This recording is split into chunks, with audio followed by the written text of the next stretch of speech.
চোখ রাখুন, আলো পাবেন। অনুভূতির কথার একটি প্রয়াস। হরিহরপাড়ায় পাসওয়ার্ড পত্রিকার ঈদ সংখ্যা প্রকাশ। স্বরচিত কবিতা পাঠ, সাহিত্য আলোচনা ও সঙ্গীত পরিবেশন। রবিবার মুর্শিদাবাদের হরিহরপাড়ায় কর্মতীর্থের ঘরে আনুষ্ঠানিকভাবে প্রকাশিত হলো সাহিত্য ও সংস্কৃতি বিষয়ক পত্রিকা পাসওয়ার্ডের ঈদ সংখ্যা।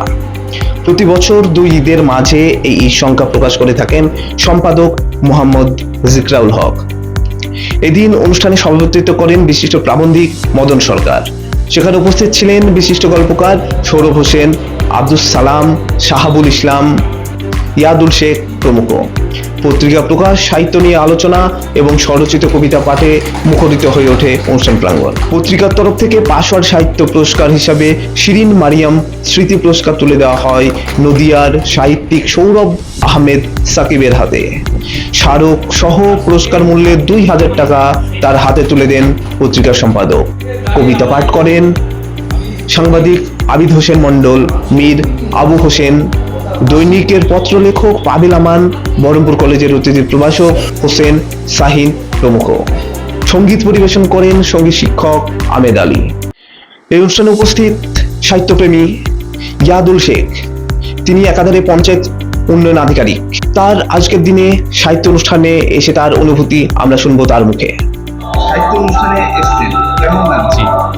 আজকে পাসওয়ার্ড পত্রিকার যে প্রকাশ হলো মোহাম্মদ জিকরাউল সাহেবের সম্পাদনায়, খুবই ভালো লাগছে।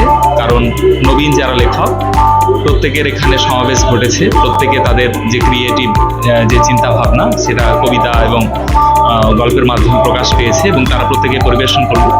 তো খুবই ভালো লাগছে। নতুন একটা স্বাদ, এই মানে একঘেয়েমি জীবনে এই ক্রিয়েটিভ চিন্তা ভাবনা যে সত্যি মানুষকে নতুনভাবে নতুন উদ্যমে যে মানে বাঁচতে শেখায়, সে তার স্বাদ পেলাম। খুব ভালো লাগছে। অ্যাকচুয়ালি সাহিত্য সমাজের দর্পণ বলা হয়, তো যুগ যুগ ধরে সেটা চলে আসছে। বিভিন্ন সাহিত্যিকরা সামাজিক যে প্রেক্ষাপট, ধর্মীয়, তার রাজনৈতিক বিভিন্ন যে সমস্যা, সেগুলো সব কিছুই তাদের ক্রিয়েটিভ চিন্তাভাবনার মধ্যে ফুটিয়ে তোলেন। সেটা নীরব প্রতিবাদ হয়তো ফিজিক্যালি না করতে পারলেও তাদের নীরব যে প্রতিবাদ লেখনীর মাধ্যমে ফুটে ওঠে, সেটা বর্তমান প্রেক্ষাপটে প্রত্যেককেই এগিয়ে আসা উচিত এবং এই লেখনী পরবর্তী সমাজকেও একটা মার্গদর্শন দেখাবে এবং জানতে, বর্তমান প্রেক্ষাপটকে জানতে অনেক সাহায্য করবে, এটা আমি মনে করি। আমার নাম ইয়াদুল শেখ, আমি পঞ্চায়েত ডেভেলপমেন্ট অফিসার। বর্তমানে আমার পোস্টিং পুরুলিয়া পুঞ্চা ব্লক।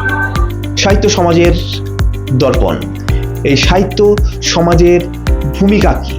সাহিত্য অনুষ্ঠান সমাজে কি ভূমিকা রাখে, বা সাহিত্য অনুষ্ঠানের সমাজে প্রয়োজনীয়তা ভূমিকা কি? এই প্রশ্নই আমরা রেখেছিলাম এই সাহিত্য অনুষ্ঠানে উপস্থিত অতিথি বিশিষ্ট গল্পকার সৌরভ হোসেন সাহেবের কাছে। তার মুখে আমরা শুনে নেব তার উপলব্ধি, শুনব।